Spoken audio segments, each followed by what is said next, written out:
คนทำธุรกิจต้องกล้าได้กล้าเสียอย่างงกเพราะไม่ราบรื่นเลยถ้าเลือกได้นะวุ้นอยากเป็นนักข่าวสรุปฟังแล้วทั้งหมดไม่อยากทำแล้ว สวัสดีค่ะวันนี้อยู่กับ YouTube นะวุ้นวริษานะคะแล้วก็วันนี้เราคุยกันเรื่องงานบ้างเนาะใช่เป็นแบบว่าหลายๆคนอยากรู้อินสปิเรชันในการทำงานอะไรอย่างเงี้ยคือทุกๆคนนะคะวุ้นเชื่อว่าชีวิตทุกคนนอกจากพาร์ทที่เราช้อปปิ้งเราก็ต้องมีพาร์ทที่เราแบบทำงานแต่ละคนก็จะมีสไตล์การทำงานที่ต่างกันพอยต์ของเราเราวุ้นอยากจะ empower คนอื่นเพราะว่าอยากจะบอกว่าตั้งแต่เราทำธุรกิจมามันก็คือแบบน่าเริ่มเครียดมันก็ไม่ได้ง่ายมันยากมากๆแต่ว่าเราก็คิดว่าในเมื่อมุมไลฟ์สไตล์ของเรามันคือความสวยงามความเพลิดเพลินเราก็อยากจะดึงความสวยงามความเพลิดเพลินมาให้เพื่อนๆได้ดูก่อนแต่ว่าพอเราดูละทุกคนก็จะมีคำถามย้อนกลับไปว่าเฮ้ยแล้วพี่วุ้นแบบใช้ชีวิตแบบนี้ได้ยังไงวุ้นก็จะย้อนกลับให้ทุกคนดูว่าทุกอย่างมันมีจุดเริ่มต้นก็จะได้เพราะว่าพอทุกคนเห็นผลก็จะมีคำถามในใจแล้วว่าเฮ้ยเขาทำยังไงอะไรเงี้ยวันนี้ก็มาเล่าย้อนหลังให้ฟังค่ะอย่างแรกเลยคุณวุ้นเข้ามาในการวงการเพชรได้ยังไงใช่เป็นคำถามที่ถามเยอะที่สุดเลยค่ะอันนี้ต้องบอกว่าเป็นเดสตินีเป็นโชคชะตาวุ้นเคยแบบนานมากแล้วตั้งแต่หลายปีแรกๆเคยพูดกับเพื่อนสนิทพูดลอยๆเหมือนว่าอยากขายเพชรคือจริงๆใจอยากจะแนะนำนะเพราะว่าบางคนที่เขาอยากเริ่มธุรกิจเพชรอะค่ะ1 2 3 4 how to วุ้นก็อยากจะแนะนำแต่พอจุดเริ่มต้นของวุ้นมันเป็นเดสตินีคือวุ้นเคยเล่าย้อนไปละในหลายๆ EP แล้วก็หลายๆสื่อว่ามีรุ่นพี่ที่เขารู้จักเขาเป็นโรงงานเพชรเขาเป็นคนชวนให้วุ้นเอาเพชรเขาไปขายมันเหมือนมีคนจูงมือเข้าไปพอวุ้นจะแนะนำคนอื่นว่าแบบเธอไปทางนี้วุ้นก็ไม่รู้จะพูดไม่รู้จะแนะนำมันคือจังหวะชีวิตมันพาไปใช้คำนี้ดีกว่าแต่ว่าถ้าทุกคนที่ตั้งใจอยากจะเข้าวงการนี้จริงๆนะคะก็วุ้นอยากแนะนำว่าลองศึกษาดูละกันเริ่มจากลองซื้อใส่ดีกว่าคิดว่าเพราะว่าถ้าคนที่จะเริ่มธุรกิจเพชรถ้าเล่ากันตรงๆก็คงเริ่มจาก0 บาทก็มันน่าจะเป็นไปได้ค่อนข้างที่จะยากเพราะฉะนั้นก็ต้องคนที่น่าจะพอมีกำลังพอสมควรเพราะฉะนั้นก็ลองซื้อใส่ก่อนเวลาเราเป็นผู้บริโภคก่อนเราก็จะได้เริ่มแบบเขาเรียกว่าอะไรมีไอเดียว่าเฮ้ยเราเคยเป็นลูกค้าเราเคยมีประสบการณ์อย่างนี้เราซื้อเพชรแบบนี้เราอยากที่จะเจอคนขายแบบไหนลองศึกษาตัวเองดูว่าเราชอบเพชรแบบไหนแล้วเราอยากจะเจอคนขายแบบไหนแล้ววันหนึ่งคุณก็อาจจะหาคำตอบให้ตัวเองได้ว่ามันมีช่องว่างตรงนี้ที่เรายังไม่เจอคนขายแบบนี้อะไรอย่างเงี้ยเราอยากซื้อแบบนี้ลองถามตัวเองดูเยอะๆค่ะอันนี้น่าจะแนะนำได้ประมาณนี้แล้วพอแบบว่าพูดถึงเรื่องแบบว่าเข้ามายังไงค่ะแล้วทุนหลักคุณวุ้นต้นทุนเนาะเงินเป็นสิ่งสำคัญที่สุดคือด้วยความที่พอวุ้นเริ่มต้นได้มีคนชักพาเนาะวุ้นก็ไม่ได้ลงทุนตอนแรกแต่ว่าถ้าจะต้องคนที่แบบไม่ได้มีคนชักพามาอย่างน้อยก็น่าจะหลัก10นะในความรู้สึกวุ้นนะเพราะว่าเพชรต่อชิ้นมันก็มันก็เริ่มที่หลักหมื่นหลักแสนเนาะหรือว่าจะลองเริ่มจากงบที่มีสมมุติใครอาจจะมีงบในใจว่าเรามีเงิน 200,000 บาทคุณก็อาจจะเริ่มสัก3 ชิ้นก่อนก็ได้ป่ะไม่รู้ก็ลองออนไลน์ดูก่อนค่อนข้างที่จะเป็นคำถามที่กว้างแล้วก็ตอบยากแต่จริงวุ้นอยากให้ข้อมูลที่เยอะที่สุดนะเพราะว่าวุ้นอยากเป็นประโยชน์ให้คนอื่นๆอย่างแรกเลยวุ้นรู้สึกว่าวุ้นมีจุดมุ่งมั่นในธุรกิจอย่างหนึ่งว่าธุรกิจหนึ่งไม่ว่าจะธุรกิจอะไรก็ตามสมมุติวุ้นขายเพชรอยู่คนเดียวในประเทศไทยวุ้นเชื่อว่าคนก็จะสนใจไม่เยอะแต่ถ้ามันมีคนขายหลายๆคนแน่นอนมันมีการแข่งขันแต่ว่าคนก็จะรู้สึกว่ามีออปชั่นเยอะมันเหมือนมันทำให้ตลาดกว้างขึ้นลูกค้าโฟกัสมากขึ้นวุ้นก็เลยคิดว่าการที่มีคนเข้ามาร่วมแบบทำธุรกิจเยอะๆค่ะมันทำให้ลูกค้ามีความสนใจมากขึ้นอย่างเงี้ยวุ้นมองอย่างนี้มากกว่านะคุณวุ้นหลายๆคนอาจจะมองว่าเป็นคนที่ประสบความสำเร็จค่ะนิยามของคำว่าประสบความสำเร็จของคุณในมุมมองคุณคืออะไรถ้าถามวุ้นนะวุ้นรู้สึกว่าวุ้นยังไม่ประสบความสำเร็จสำหรับวุ้นถ้ามองคำว่าประสบความสำเร็จคืออีกไกลมากเลยประสบความสำเร็จคืออยู่ในจุดที่แบบวุ้นไม่ต้องพูดขายแล้วลูกวางบนโต๊ะแล้วลูกค้ามาซื้อเองอะไรเงี้ยพูดถึง VBSGM ปุ๊บลูกค้าไม่ต้องพูดอะไรลูกค้ามาขอซื้ออย่างเงี้ยยังไม่ถึงถ้าถามวุ้นนะแต่ว่าความสำเร็จทาง ชีวิตประจำวันอย่างเงี้ยก็อยากกินอะไรก็ได้กินอยากซื้ออะไรมันก็ไม่ได้ซื้อได้ทุกอย่างหรอกก็ยังซื้อไม่ได้เยอะ แต่ว่าอย่างน้อยปัจจัยพื้นฐานในชีวิตเราสามารถแอฟฟอร์ดได้เราซื้อได้แบบข้าวเราก็กินได้ ก็คิดว่าโอเคค่ะประสบความสำเร็จในระดับหนึ่งแต่ก็ไม่ได้ขนาดว่า คือเรายังมีความฝันที่ใหญ่กว่านั้นเยอะ คือวุ้นเป็นคนมีคาแรคเตอร์อย่างหนึ่งนะ คือเป็นคนแบบว่ารู้สึกว่าทุกวันต้องเดินไปตลอดอะไม่เคยรู้สึกว่า เอ้ยเราโอเคแล้วเราท็อปแล้วเราเลยรู้สึกว่ายังเดินไม่สุดสักทีอะไรอย่างเงี้ยไปมองได้สองด้านนะ บางด้านก็อาจจะมองว่าทำไมแบบถึงยังไม่มีความพอใจมีขนาดนี้ กับอีกด้านหนึ่งก็รู้สึกว่าเฮ้ยเราควรจะมีแบบ motivative ให้ตัวเองอะว่าถ้าเรายังไม่รู้สึกพอใจเราก็จะมีแรงในการพัฒนาตัวเองให้มันไปเรื่อยๆเรื่อยๆซึ่งวุ้นอยู่ในพาร์ทนั้นวุ้นรู้สึกว่าทุกวันที่วุ้นตื่นมาวุ้นต้องการที่จะเดินต่อไปเรื่อยๆเพราะเรายังรู้สึกว่าเรายังมองเห็นแบบโกอีกไกลมากอะไรอย่างเงี้ยแล้วคุณวุ้นมองว่าแบบพื้นฐานครอบครัวมีส่วน ค่ะ ช่วยให้ประสบความสำเร็จไหมเพราะว่าพื้นฐานของแต่ละคนอะมันไม่ ไม่เท่ากันใช่วุ้นบอกเลยว่า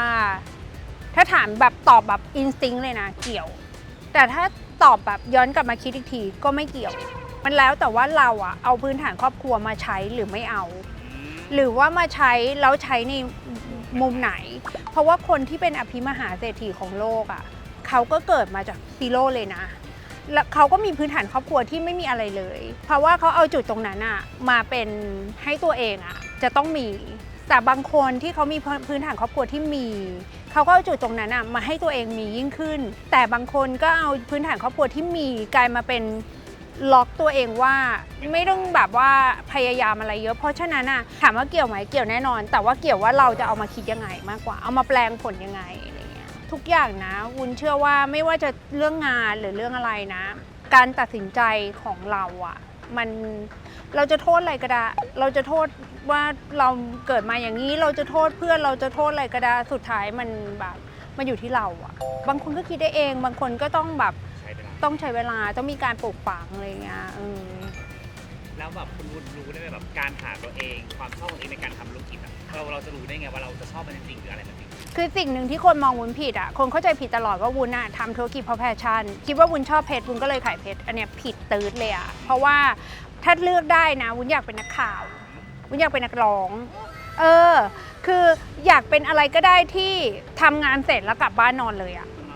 เข้าใจไหมคือแบบสมมุตินักข่าววุ้นออกไปรายงานข่าวภาคสนามแบบมีอะไรอย่างนี้แล้วกับพูดจบแล้วกลับบ้านอ่ะคือเพราะว่าวุ้นทำงานที่มันเฮฟวี่มาตลอดว่า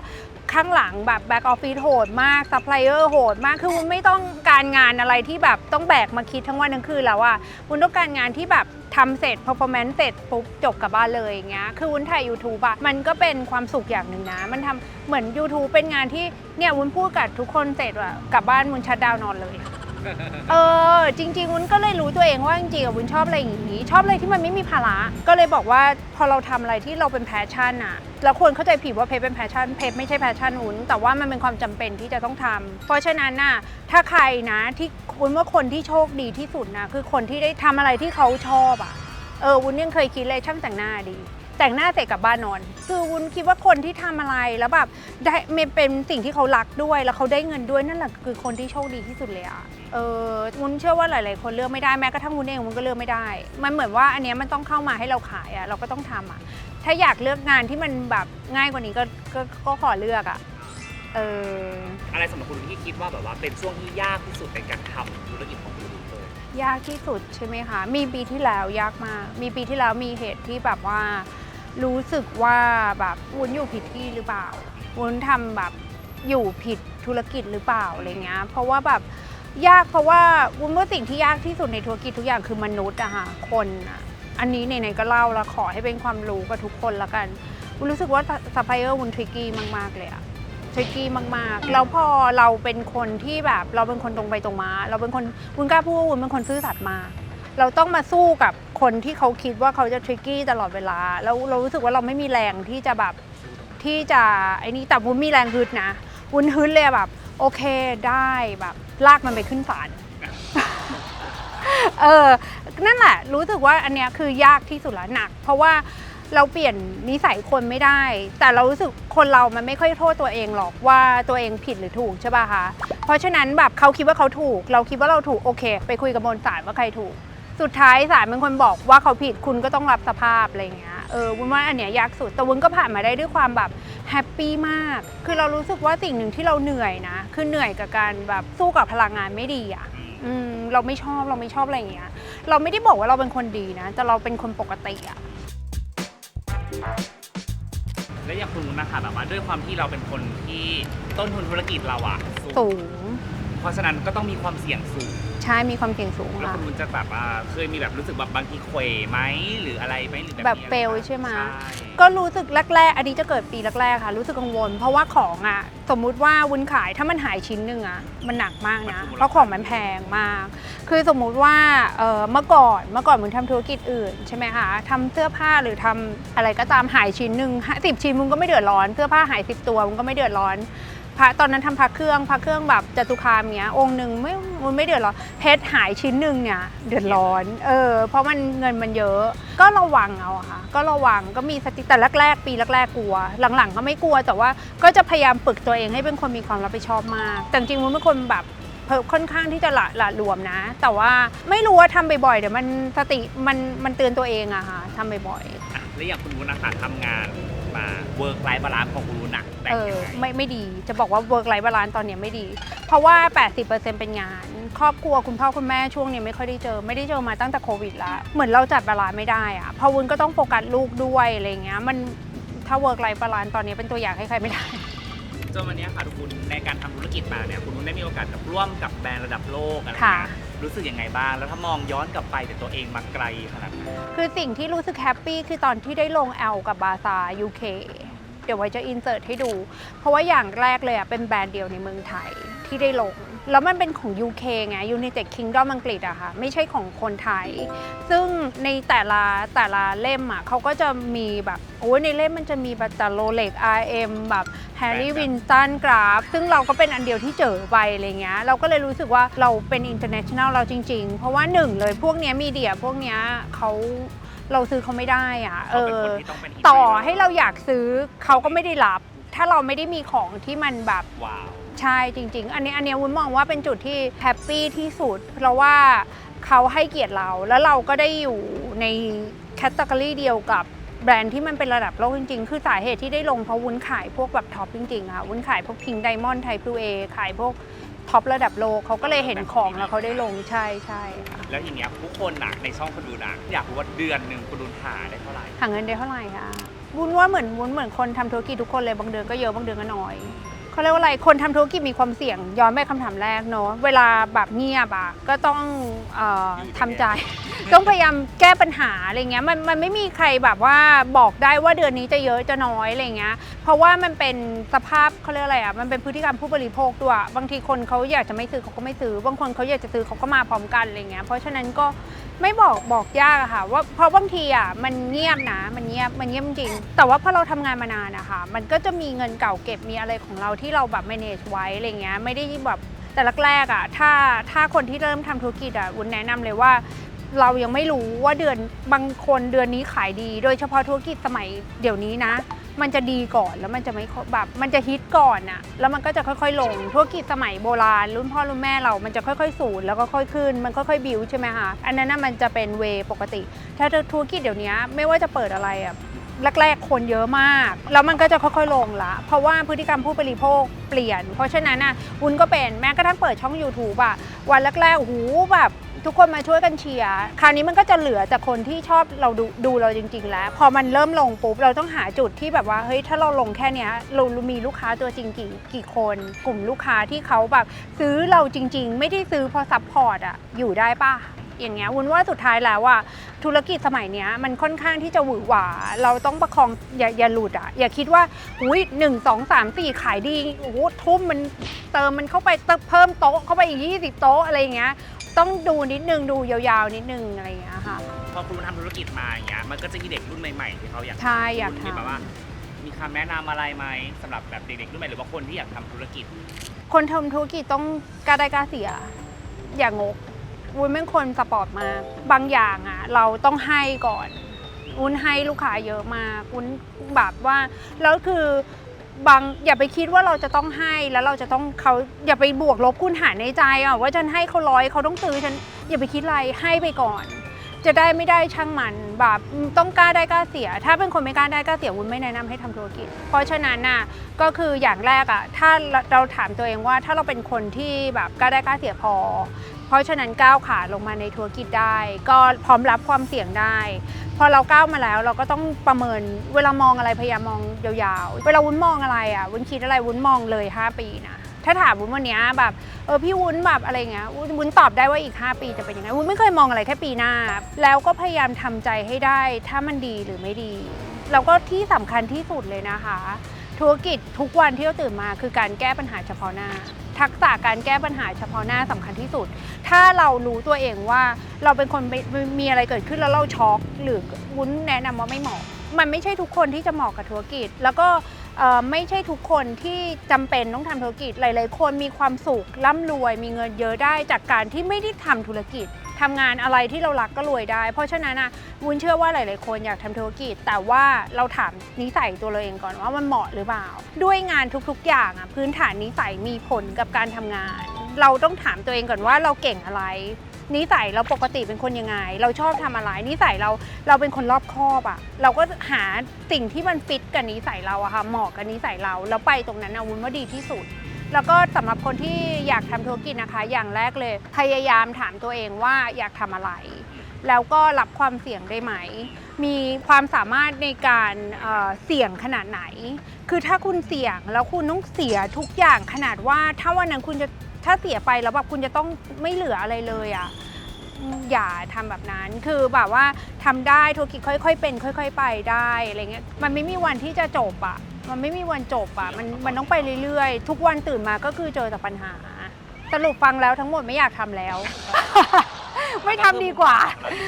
คือวุ้นอาจจะพูดในมุมที่มันฟังดูยากนิดนึงนะคะเพราะวุ้นบอกเลยว่าธุรกิจเพชรเป็นธุรกิจที่ยากเพชรมันเป็นของแพงขายของแพงแน่นอนมันต้องยากถ้ามันง่ายมันก็คงไม่ใช่ของแพงมันไม่ใช่ของแมสพอยากปุ๊บผลตอบแทนมันก็จะแน่นอนแบบมันทำยากเราก็จะได้เงินดีกว่าคนอื่นแต่ว่าถ้าถามว่าถ้าวุ้นเลือกได้นะวุ้นไปทำอะไรแมสดีกว่าวุ้นไปขายอะไรที่มันแบบถ้าใจวุ้นตอนนี้นะในแบบอนาคตข้างหน้าอะไรเงี้ยวุ้นอยากทำธุรกิจอะไรที่มันแบบ5 บาท10 บาทเพราะว่ามันก็จะเป็นอีกก้าวหนึ่งที่แบบว่าเราเคยขายของที่มันแบบยากมากๆแล้วอะไรเงี้ยต้องใช้พลังเยอะเลยอยากลองขายของที่แบบวางบนเชลฟ์แล้วก็คนหยิบกลับบ้านไปบ้างอะไรเงี้ยอันนี้ก็เป็นก้าวต่อไปวุ้นก็เป็นกำลังใจให้ทุกคนนะคะแล้วก็เวลาดูYouTube อะไรเงี้ยอยากถามอะไรเงี้ยถามมาได้เลยนะเพราะว่าจริงๆจุดประสงค์ทั้งหมดที่วุ้นอยากจะสื่อให้ทุกคนดูคือแบบ empower ทุกคนอยากเป็นกำลังใจให้ทุกคนว่าเราทุกคนอยากรวยวุ้นเชื่อว่าทุกคนอยากรวยแต่ว่าบางทีความรวยของเรากับความรวยของคนอื่นมันก็ไม่เท่ากันทุกคนมีวิถีทางที่ไม่เหมือนกันวุ้นพูดในมุมของวุ้นเอาประสบการณ์ส่วนตัวมาแชร์ให้ทุกคนว่าข้อดีมีอย่างนี้ข้อเสียมีอย่างนี้ชีวิตวุ้นแบบวุ้นใช้คำว่าไม่ราบรื่นเลยเพราะฉะนั้นก็อยากให้ทุกคนมีความสุขกับทุกวันที่สำคัญที่สุดที่วุ้นต้องการตอนนี้กับทุกวันนะวุ้นรู้สึกว่าเราแบบเกิดครั้งเดียวตายครั้งเดียวไลฟ์is shortเพราะฉะนั้นอะไรที่เราทำแล้วเป็นความสุขค่ะเราได้เงินด้วยพยายามเลือกเวนั้นนะถ้าน้องยังเลือกทันนะพยายามเลือกเวนั้นพอวุ้นก็ถ้าย้อนเวลากลับไปได้วุ้นก็ขอเลือกเดินที่อะไรที่วุ้นทำแล้วมีความสุขอะไรเงี้ยตอนนี้คือได้เงินไปช้อปปิ้งคือการซื้อความสุขแต่ถ้าวุ้นย้อนกลับไปได้วุ้นขอทำงานอย่างมีความสุขเพื่อที่จะได้เงินดีกว่าอันนี้เป็นข้อคิดที่ฝากไว้สำหรับคนที่ยังเลือกทันนะวันนี้ก็ประมาณนี้นะคะแล้วก็ขอฝาก VBS Gem ด้วยนะคะปีนี้ก็จะปีที่10แล้วล่ะเพราะฉะนั้นนะคะก็คือถ้าใครหาเพชรสวยๆเพชรแท้คุณภาพสูงนะก็ดูไลฟ์นะคะวุ้นไลฟ์ทุกพุธแล้วก็อาทิตย์3 ทุ่มครึ่งอะไรเงี้ยดูได้เลยวุ้นรับประกันคุณภาพแล้วก็ซื่อสัตย์กับลูกค้าแล้วก็จริงใจมากๆอันนี้คือสาเหตุที่แบบว่าเราต้องซื่อสัตย์กับตัวเองเนาะใช่อันนี้คือ1ข้อคิดคือซื่อสัตย์กับลูกค้าแล้วก็ซื่อสัตย์กับตัวเองสุดท้ายลูกค้าเขาก็จะมันก็อยู่มาได้ทุกวันนี้ค่ะแล้วเดี๋ยวเจอกัน EP หน้านะอย่าลืมนะคะอย่าลืมกดไลค์กดแชร์กด Subscribe นะคะแล้วก็คอมเมนต์ใต้วิดีโอวันนี้ฟังแล้วอาจจะซีเรียสนิดนึงนะวันนี้จดเลคเชอร์ด้วยนะตอนดู ใช่อาจจะพูดรู้เรื่องบ้างไม่รู้เรื่องบ้าง แต่ก็โอเควุ้นพยายามกลั่นกรองแบบประสบการณ์ออกมาให้ทุกคนมากที่สุด แล้วก็ถ้าใครอยากให้ไปทำอะไรอยากให้ไปเที่ยวไหนหรือว่าอยากให้แบบพี่วุ้นเอาอย่างนี้อีกดีเอานักวิชาการมาสัมภาษณ์พี่วุ้นเพิ่มได้ไหมอะไรอย่างเงี้ยก็คอมเมนต์มาใต้วิดีโอด้วยนะคะที่สำคัญ IG วุ้นวาสนาด้วยนะคะอย่าลืมกด follow ไว้ด้วยเพราะว่าวุ้นก็จะมีรูปสวยๆเวลาเราช้อปปิ้งอ่ะพวกคลิปอันบ็อกอ่ะก็เอามาใส่ชุดสวยๆให้ทุกคนดูเป็นอีกหนึ่งไลฟ์สไตล์ในความเพลิดเพลินนะคะแล้วเดี๋ยวเจอกัน EP หน้านะบาย